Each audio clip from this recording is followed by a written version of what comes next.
What's going on, you guys? What's going on? What's going on? What's going on? What is the business, y'all? This be your boy, Scotty by Nature TV, and we're here for a brand new review of Love and Hip Hop Atlanta, Season 13, Episode 21. What is going on, you guys? I hope you guys are having a wonderful, wonderful Tuesday, and I intend on doing the exact same thing, y'all. What's the deal? What's the tea? What is going on, y'all? Your boy's in here. I done took me a nap, honey, and now I got my little Coca-Cola in my red cup.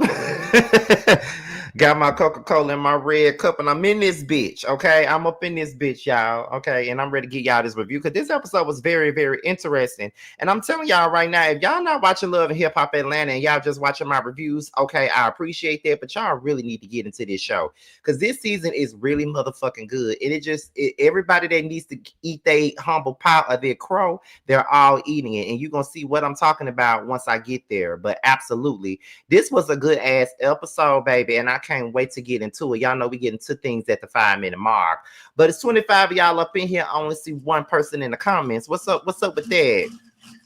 What's up with that? We need to see. Didn't I tell y'all? Do I tell y'all? Don't I tell y'all this with every single live that we do? That 2026 is the year of engagement. If it's 25 folks watching, we need 25 people in the comment. Where the fuck y'all at? Like, where y'all at? Like we need y'all up in this bitch. You feel what I'm saying? But I got y'all though. Yeah, we got some things to get into because baby, I enjoy reviewing Love and Hip Hop. When I tell you I enjoy it, baby, I enjoy it. Do you hear me? I really, really do. What am I what do I need to tell y'all before we get started? So the scene ATL, we do the reunion Saturday afternoon. Yes, we do the reunion Saturday afternoon. Like I told y'all before, I am so glad that we're putting season 1 behind us and we're preparing for season 2. So I'm very much so looking forward to that. You know, once that reunion is over, then we got to go back and talk about, okay, so season 2 is coming up. Okay, what do you guys intend on talking about in season 2? What are you going to showcase? What are you going to do? What's this? What's that? So we got to talk about season 2 after the reunion is over with because y'all know for after strength that I'm coming back. They was never letting me go. But I'm coming back, so we got a lot of things to get into, and all that different stuff. So that's one thing I wanted to inform you guys about, that that there is a reunion for the scene ATL, and it definitely will be filmed this Saturday afternoon. Okay, so yeah. And with everything that's been going on with the show, it's not going to be a regular reunion, but there is going to be a reunion. You feel what I'm saying? Which both Carla and JT will explain why they're doing it the way that they're doing it. But season 2 will be very different. I promise you it will. But anyway, y'all, we're at the 4-minute mark. So y'all know we get started at 5 minutes. So go ahead and like this chat up with nothing but fire emojis. That's all I need to see y'all doing is like this chat up with fire emojis. It's 42 of y'all up in here. So we need 42 of y'all to flame this chat for the next minute. So let's go ahead and like this chat up so we can get started at the 5-minute mark. Let's do that real quick. Let's like this chat up. Let's light it up, honey.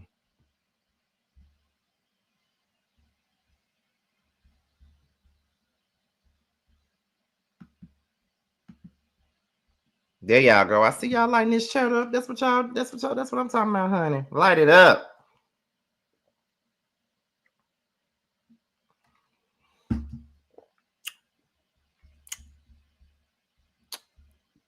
Okay, we got 9 more seconds. Let's light it up some more.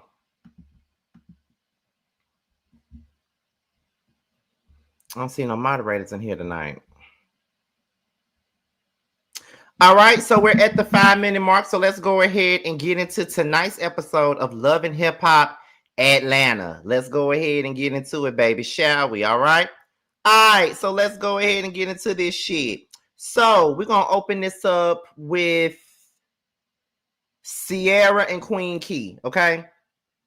Now, we ain't seen Queen Key in quite some time. She came on the show on the first half of this season, y'all. She came in on the first half of this season, and you know what I'm saying? Everything was cool when she first came on, but I think one of the first and the last time we saw her was when Erica Banks and Salma had first gotten into it, right?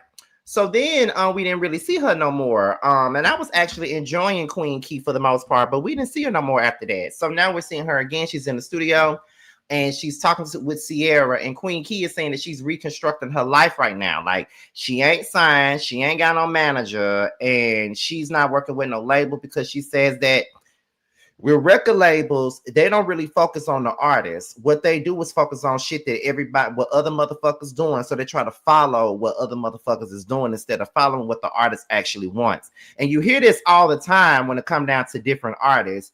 A lot of these artists of today, they actually like to work independent. They would rather be independent versus, you know, working with these record labels that are trying to, you know, make them into somebody that they're not. And that is one of the things that Sharissa and I spoke about in our interview, which I will be seeing next weekend. But we talked about that particular thing in our interview. And record labels do that. Like, they sit back, they watch what's going on with currently in the times, what's trending, and what they choose to do is they're gonna follow that because that's something popular. So they're gonna jump on that train. They're gonna try to get their artists to do the same thing that works for this artist. Because let's not forget, during the time of 2008, there was this big wave of the auto-tune. T-Pain made that shit popular when he was working with different people doing auto-tune. Everybody jumped on the auto-tune train that T-Pain had made popular again during that time. And it was hella annoying because between 2008 to 2010, most people had auto-tune in their records. And that's because it was so prominent during that time. You even had singers that didn't even need auto-tune doing auto-tune because that was the style. And then, you know, ultimately trends died, like New Jack Swing. That was the new thing, and everybody was doing it, but then it died out. Real things, classic things really don't die. So that's just the truth of the matter. So I do understand what Queen Key is saying when she's sitting up here saying that record labels don't really deal with the artists the way that they should. They just look at what other motherfuckers is doing and they focus on that. So then Sierra says that her marriage is falling apart and she really don't know which way to turn when it comes down to her and Zay, which is very crazy to me because you're sitting up here all up in everybody else's situations, all up in everybody else's relationship. You're all up in it. But you got your own marital issues going on in your relationship. And that I don't understand how you can have so much free time to be in everybody's business, but you ain't got no free time to focus on the shit that you actually got going on in your own life. That don't make sense. Now, does it make sense? I don't get it. I don't get it, nor do I understand how you could do that. But I'm like, okay, girl, you know, do you? You feel what I'm saying? So, she says at one point in time, she cut off her whole family for Zay. Like, they didn't like Zay. They wasn't getting along with Zay at all. They didn't see it for Zay. So she cut them all off. And like the stuff with her mama, the stuff with her mama, all that shit with her family members, all the miscarriages that she had back to back. She feels like Zay is giving up because the families weren't getting along and due to the miscarriages and shit like that. She feels like a lot of that comes into play with what she got going on in her relationship. But just like I said already, you too focused on what another motherfucker got going on, and you can't even see that your own shit is hanging in the balance right now. Your own marriage is hanging in the balance. So why the fuck was you so pressed about what was going on with Salmon 24, and why the fuck are you so pressed about what's going on with Yandy and Mendici, and you got your own motherfucking issues? Instead of focusing on your issues, dealing with your marriage and the issues dealing with that damn face of yours, you're focusing on what somebody else got going on, and now you see that your shit is hanging out in the balance. That's some bullshit. So then Sierra says that she got into an altercation with Mendici's mistress, a woman that says that she is fucking on Mendici's behind Yandy back. And she's saying that she noticed she was wrong for going live, but she's upset with Yandy about this whole situation because she got into the fight with the girl, basically defending, you know, Yandy, to be honest. Like, she was defending Yandy and she feels some type of way about being a part of that situation. And it's like, but you didn't have to be in it. You don't need to be fighting on somebody else's behalf. I get that you and Yandy friends, but if Yandy don't give a fuck about what Mendici doing, then you don't need to give a fuck about what Mendici doing. If Yandy's not pressed about what he's doing, then why the fuck are you pressed about it? And that's why I don't get involved in my friends' relationships. I don't really do that because it's not my relationship. I'll be there for you when you fall, but I'm not gonna get myself and involve myself in what you got going on in your relationship with your man. That ain't got shit to do with me, because at the end of the day, whatever you and your man got going on, once you get done crying to me about it, you're gonna be right back with that nigga. Y'all gonna fight, y'all gonna fuss, fight, make up, and fuck, and y'all gonna be right back together again. So why am I getting myself involved in it? Why am I checking somebody else's man that ain't none of mine?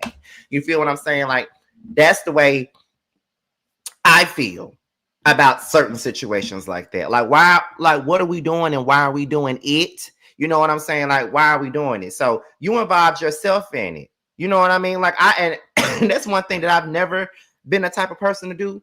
I ain't never involved myself in none of my friends' relationships. Because number one, I don't give a fuck.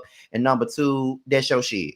You know what I mean? Like, if you need some emotional support, I'll be down with it. You know, like Brandon, I want to be down. I do that. But I'm not going to get involved in your shit when I already know what the outcome is going to be. Then she's saying that it's the Sierra hate train and she don't know what's going on with everybody and she don't understand why it's a Sierra hate train. It ain't no Sierra hate train. The thing is, Sierra, you're in everybody else's business and you're not focused on your own business. See, the thing is, you involved yourself in the Psalm and 24 thing when that didn't have anything to do with you. You're very invested in their shit.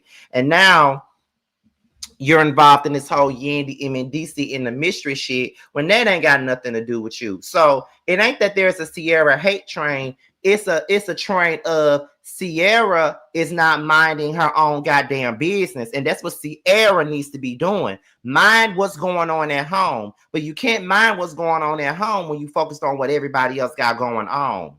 That's all I'm saying. Focus on your own business. Focus on your own business. That's all I'm saying. Focus on you. Focus on you. And that's just it. And that's all with that situation. Okay. Like, for real, for real. Like, girl, please want to time out a Sierra hate train. So Scrappy, 24, and Jock, right? 24 is basically not really fucking with Sierra and Zay. Like, he's not really trying to talk to Sierra and Zay about nothing. And, you know, he not trying to hear no allegations from Sierra and Zay because he feels like they need to mind their own damn business. And they were basically talking about the altercation that happened with, you know, Salma and Sierra, Zay and 24. And Jock said that he feels like Sierra and Zay were overstepping their boundaries. And again, Sierra has always overstepped her damn boundaries. She has always overstepped her boundaries in a lot of these situations. Like, she even did that when Scrappy and Bambi were going through their issues. And here she go, up in Scrappy phase, yelling and screaming, pointing her fingers at him and all of that other shit. You feel what I'm saying? So that was the situation with that. You know what I'm saying? Like, pointing her finger, calling him a bitch ass nigga and all this other shit, right? All up in his face like she wanted to fight the man or something like that. Like, that's how she was acting. So she always overstepping her bounds, and even Zay was overstepping his bounds because it's like he wanted to fuck Sama more than his so-called brother wanted to fuck her. So what are you talking about? So then Scrappy says that, you know, they had showed me messages and stuff like that, but I ain't say anything like that because I ain't say nothing about it because it wasn't my place to say nothing about it. Like, I ain't getting involved in that shit. He already let me know he ain't leaving her no way. So what am I getting involved in it for? And that's exactly what I'm saying. Why is everybody involving themselves in these folks' marriage when Sama still fucking around on 24, and on top of that, 24 knows that Sama fucking around on him, and he don't give a fuck. So why are y'all in it? Why are y'all in it? He don't care. That's the part that I'm trying to get people to realize. He don't give a fuck what's going on between Sama, Cooley, or any nigga that she decides to give her pussy to. You feel what I'm saying? He don't care. So if he don't care, if he's not invested, then my thing is, why the fuck is any of y'all motherfuckers invested? Stay the fuck out of it. So then that's when 24 said that Zane handled the situation all wrong, which he did. He claims that he's cool with 24, but yet he went and talked about it with everybody in the group about the situation before he ever stepped to 24 about it. And I think that is one of the biggest issues that 24 has with Zane, is the fact that he went about it like a bitch. And I said that on the first half of the season, that Zane was dead ass wrong for going to everybody and their mama about this shit and not necessarily going to the nigga that he needed to go to about it. Because if he would have just came to 24 and told him before Mama D came out and aired it out the way that she did, it wouldn't have never been no issue. It wouldn't have been no issue at all. And that's how I'm taking it. Like it never would have been no damn issue had you just went and told 24. You claim that 24 was your dude, you claim 24 was your boy and all this other shit. But yeah, you can even be his so-called friend and just put him up on game and just let him know, hey man, I heard this shit about your wife. Look, I know that we not that close like that, but this is what I heard. You can even come to him and tell him that, but you went and told everybody else. So yes, when it comes down to that part about the situation, I don't really think that 24 was wrong for having any feelings about that, because to be honest, I probably would have had feelings about that too. You were going around being a bitch ass nigga about the situation. And Zane is another person that got his own issues in his own damn marriage, but yet and still, he's involving himself in their shit as well, when Ashley is always on the verge of leaving his ass, but she don't never go nowhere. So yeah, y'all need to mind y'all own damn business. So 24 was like, whatever happens in his house is gonna stay in his house, and that's just what it is. He's not gonna discuss the infidelity with nobody else. He's only gonna discuss it with his wife. And even though his wife got him looking like a goddamn simp, I can't do nothing but respect that. Who wants to discuss some infidelity situation with a bunch of motherfuckers in a group that is messy as fuck and really could care less about where they go in their relationship or where they go in their life? So I can't really be mad at 24 like that, but 24 does look like a complete fool. He looks like he capping. He just look crazy right about now. And I just feel as though at the end of it all, you just need to stand up for yourself and realize that this girl playing you. Like, she literally motherfucking playing you for real. And that's just that on that for real. You feel what I'm saying? So then that's when Jock says that he wants to get Kendra and Gloria together. You know what I'm saying? Like, he really wants to get this blended family thing a try. You know, every time Kendra and Gloria try to get in the best of places, it never really works out. And I'm guessing it's because of how he got the baby with Gloria. While I think this was the girl that he was fucking with while him and Kendra was on a break. But my thing is, I like Kendra, and I tell y'all this all the time. I'm actually entertained by her delusion. Every time she get mad with Jaceel, she screams in his face, and knowing that she ain't gonna go nowhere, you know, that shit funny to me. I ain't gonna sit up here and act like it ain't. It's funny to me.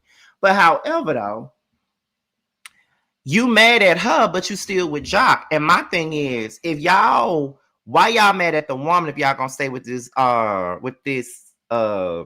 considerate dick ass nigga? And what I mean by considerate dick, he's considerate with his dick. He's gonna give it away whenever he feels like it. So I mean, that's the situation. That's the situation. So absolutely not.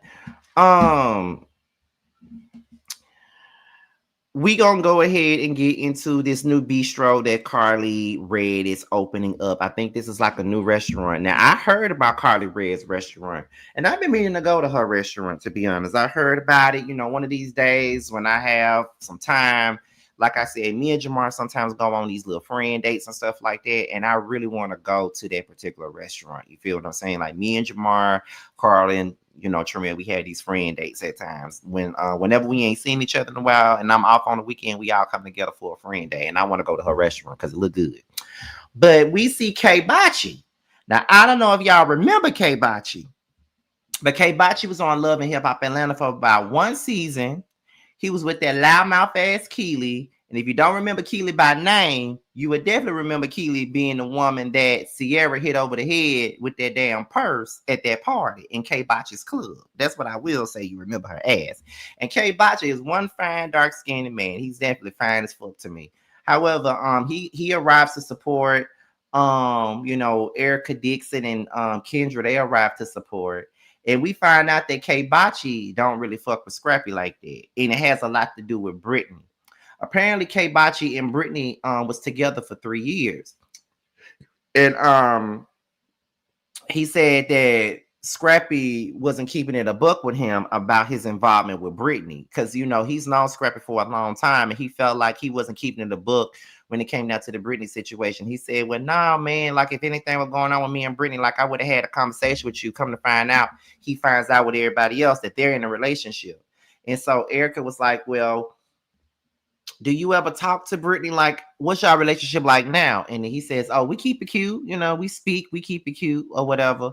And so Carly was like, oh, damn, Brittany be busy in these streets or whatever. You feel what I'm saying? But I don't really, but here's the thing. I don't know why Erica is so invested because, you know, Erica was giving Brittany the side eye from the very beginning when she first met her, which I didn't understand why she was giving Brittany so much fever in the first damn place. But I'm just like, okay, so now she heard this shit from K Bachi and she's ready to go back and tell Scrappy. It's crazy how every time we see Erica Dixon now, it's always some shit that got to do with Scrappy, which it shouldn't have anything to do with Scrappy at all. I went to high school with K Bachi. He's a nice guy. So is K Bachi from here? And when I say from here, like, is he from Atlanta? Like, he from here?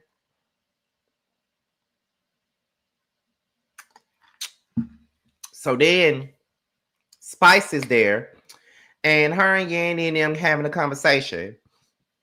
And then Sierra walks in, and when Yandy sees Sierra walks in, Yandy was like, oh my God. And then that's when Spice sees the tension between the two of them. And that is when Spice decides to leave. So Sierra walks up to Yandy and said, my issue with you is a private conversation that we had where I said, if there was a mistress or anything going on, I'm not giving that to Love and Hip Hop. That's some bullshit though. Because how is it that y'all can be on this show, have commentary about everybody else and their relationships and what they have going on, but yet and still, y'all don't want to show the imperfections of y'all situation? Like, you saying that you don't want to bring that to Love and Hip Hop, but you want to bring everybody else's drama to Love and Hip Hop, but you don't want yours to be on here. What the fuck sense does that fucking make? Make it make sense. You own Love and Hip Hop, but you don't want to put your real life on Love and Hip Hop. What?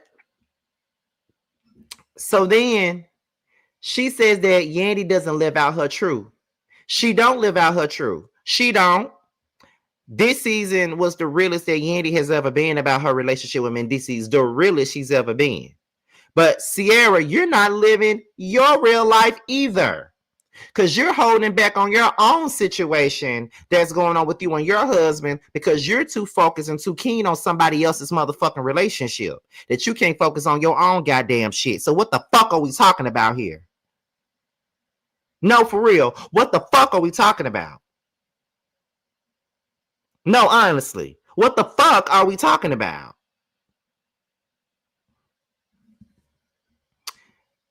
Yandy keeps telling Sierra, I wasn't there, so I don't have anything to do with that fight. She says, I fought the whole club over you. And then Sierra gets up in Yandy's face.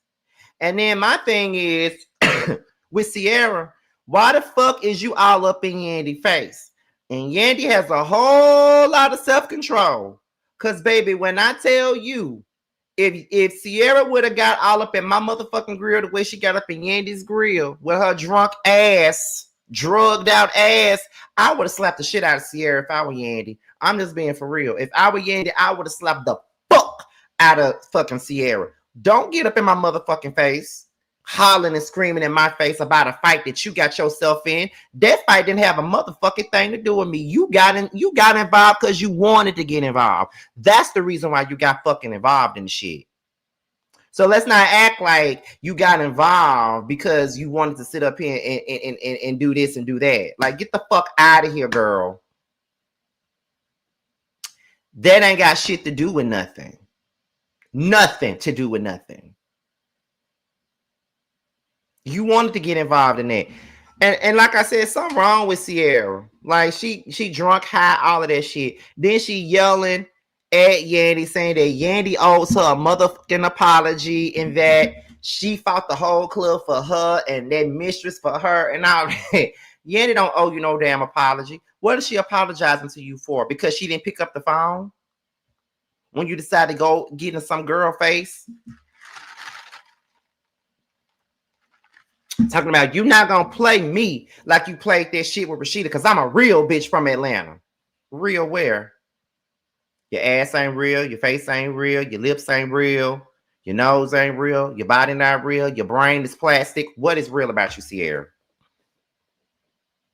What's really real about you, Sierra? And the thing is, I used to like Sierra. That's the saddest thing about these shows, is that a lot of the people that I started off loving are people that I cannot stand anymore. You feel what I'm saying? Like, I can't stand to see Sierra coming. I promise you, I can't stand to see this motherfucker coming, because all she do is star shit all the time. That's all she ever does, is sit up here and star shit. Nobody got time for that. Nobody got time for that shit. You mad because you got involved in somebody else's business? Is that what we doing? So we're going to be mad because we involved ourselves in somebody else's business. Okay. Whatever floats that silicone boat of yours, Sierra. Whatever floats your boat. So anyway, moving on. So Spice went to the studio to meet with Queen Key, right? She's there, but Queen Key ain't there. Queen Key ain't called. Queen Key ain't did a damn thing. And so when she calls Queen Key, I think Queen Key is still up north or something, snowed in. I don't know. But whatever she's doing and wherever she's at, it ain't a good look, because of the simple fact that because you got Spice sitting up here. Now, here's my thing with Queen Key. If there was anything going on where, there was a situation where, we got like, I got snowed in or this happened or whatever, you should have called Spice. So this is the one time I'm on Spice's side. That was unprofessional of you to do that. So then we're going to move on to the next part. So the next part is Jock. Jock does an intimate performance like he doing a tiny desk. And Jock is fine. Like, I've always found Jock attractive. And it may be because it ain't just because of his body, because I think he always had that body that he's been showing off on social media. And I don't know why everybody giving him a bunch of flack for showing it off, but he looks good. But I think that I've always liked Jock because he's funny as fuck. Although he's a toxic ass man in a relationship, I found him to be so hilarious. I find his hilarity to be very attractive. But Scrappy and Jock informed Zane that 24 was upset with him. But Zane feels like 24 should be mad at Zane. I think that Zane is right, that 24 really should be sending off a lot of his energy to Zay, because Zay and Sierra was the ones that brought this shit to the forefront. Absolutely. But Zane is not completely innocent in this situation, only because of the fact that he was walking around gossiping like a bitch to everybody. Like, he literally was. And the thing is, you sitting up here saying that this man is your damn friend, but it's not giving friend, though. It's not giving that this man is your friend at all. It's given that, my thing, it's given that I'm finna be a bitch, so I'm finna go and tell everybody that want to hear. Like, you was acting like a female. Like, that's just what you were doing. So yeah, although he should be mad at Zay, he got a right to be mad with you too. While we're at Jock's performance, Erica says that she wants to talk to Scrappy about Brittany and K Bachi, but she's going to do it at a later date. I don't think she needs to do it at any date, because it ain't got nothing to do with her. I don't even know why she wants to be invested in this situation at all. But Erica trying to get in where she fit in, because she ain't got no peach, even though she claims that she don't mind not having one. But whatever. Ashley talks to Erica and Kendra about not changing her last name. Zane talks to the guys about all the stuff that's going on with Ashley. We don't care. Erica and Scrappy are together again. They support Mama D while she's going through a surgery. And Scrappy was saying that, Mama D has had a lot of surgeries, but this surgery is a little different because Mama D could actually die from having this surgery. It's one thing that it can help her, but it's another thing where it can also, off her at the same time. Like it can hurt her, it can heal her, but it can off her. So I can only imagine what he's feeling right now. You know what I mean? Like I can only imagine how, we're having this surgery to help my mom, but this surgery can also take her out of here. So, that's always a situation, where it could go really right or really wrong. So prayers goes out to Mama D, and also prayers go out to, Scrappy, because we all know that he loved his mama. So now we get into the next part, which is Sierra and Zay. So when they sit down and meet up, you can feel the tension in the air, and you can cut that tension with a goddamn knife. I promise you, you can. You can cut it with a knife. Sierra shows her appreciation to Zay. She says that Zay has hold on, let me see this comment. Wait a minute. Oh my God, YouTube ain't telling me when you're live anymore. I can tell because I've been missing a lot of people's lives for the last couple of days. I don't know what's going on with YouTube, y'all. Like YouTube really need to fix that notification thing. But yeah, so she was saying that Zay has always wanted her, even when she was fat Sierra, and she was like the most beautiful girl in the world to him and all this other shit. So she appreciated him for always, being there for her, always, complimenting her, making her feel like a woman, making her feel like a princess or whatever. But she says things are different now. She feels the difference in the marriage, and she doesn't understand why it's so different. But the reason why you're not aware as to what's going on in your marriage, because you're in everybody else's marriages and relationships to the point where you don't even know what's going on in your own. So Zay says that Sierra doesn't take accountability. Zay feels like Sierra can go out and do whatever she wants and not take accountability. And he feels like he has been a punching bag for the last year. And so Sierra's saying, so me having to miss all these miscarriages is you being a punching bag. It goes right back to what he just said. And it's not even just about the accountability part. It goes back to what he's saying. It's all about you. See, Sierra is selfish as fuck, right? And nobody else's feelings matter but Sierra's feelings. See, if Sierra's hurt, everybody else has to be hurt right alongside her. But Sierra also thinks that she's bigger than the program because she make the money. She's the brand. She's the face, even though the face is a blowfish. She's this, she's that.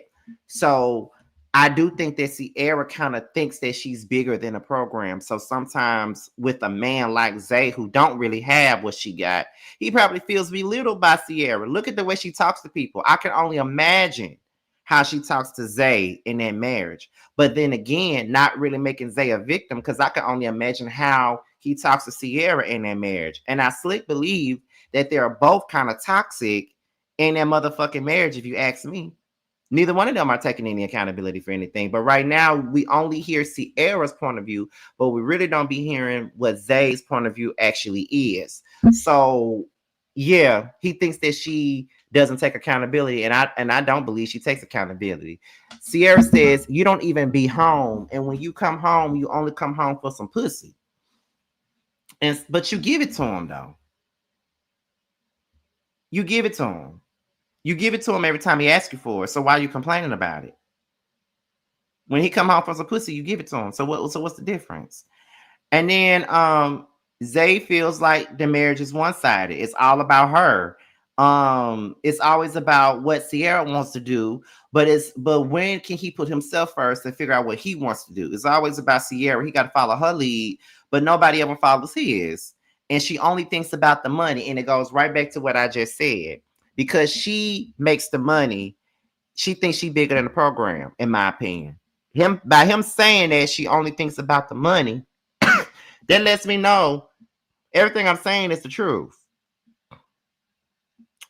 So I do believe that it's one-sided. He probably feels like a damn couch potato in his damn marriage. So then Zay looks at Sierra and she says that she doesn't want to divorce him. She doesn't want to divorce him because she loves him so much, but she doesn't want to take any shit from him either. Zay looks at Sierra and says, I want to get divorced. And she said that she's gonna give it to him, but he's making a big mistake by asking for a divorce. And she said that I'm gonna give it to you, but I told myself I'm not gonna cry about nobody else. He get up and he says he wants to put himself first, and he leaves. I kind of felt bad for Sierra in that moment, though. I ain't gonna lie. I did kind of feel bad for her. Although she's been irking me and getting up in everybody else's business and shit like that, I still feel bad for her in that moment. But that's what happens when you're not focused on your own marriage. You did all that, and look at your shit. Now your husband had left you. Now we get into Jock, Zane, and 24. They meet up at the Cigar Lounge. Jock brings Zane and 24 together. Zane says that he thought that he and 24 got past everything before they even left Puerto Rico. Because they shook hands on stuff. He apologized and all that. Jock says that he feels like it could be one of those things where 24 had to sit back and rethink about everything that transpired, and he probably felt some ways about things that he probably haven't said yet. So Zane says that the problem shouldn't even be with him. The problem should be with Cooley. So then 24 says he was getting phone calls regarding Zane talking to everybody.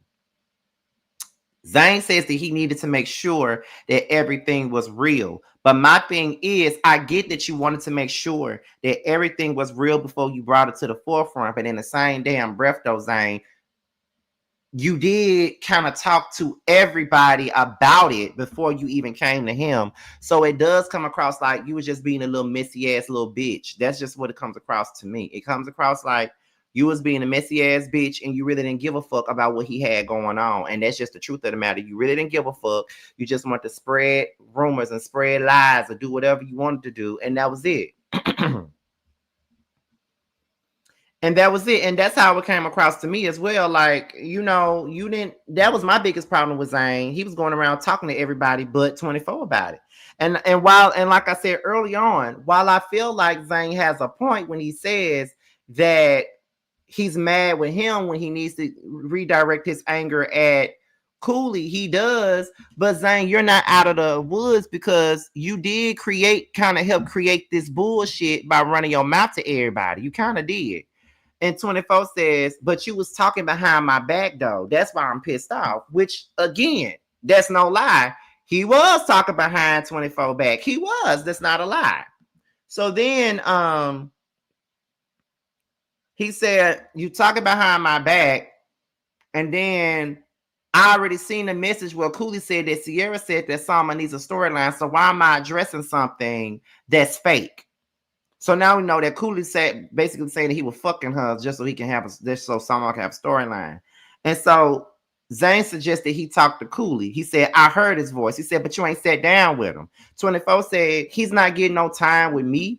And then 24 calls Zane a bitch ass nigga, which Zane is a bitch ass nigga. He is. The way he handled the whole thing was bitch ass nigger. that's what that was, bitch ass nigga. That's what it was. Now the person ultimately that he needs to be mad with is Sama, because that's the one that owes him loyalty and the vows. Nobody else really does. But my thing is, Zane, you did play a part in this situation. 24 got a right to be mad at you. He got a right to be mad at Cooley, and he needs to be mad at Sama because he's the one simping out over her. And then Zane gonna say, Ashley ain't never did nothing. Ashley ain't never ran off and did nothing behind my back. And then 24 said, but you don't know that.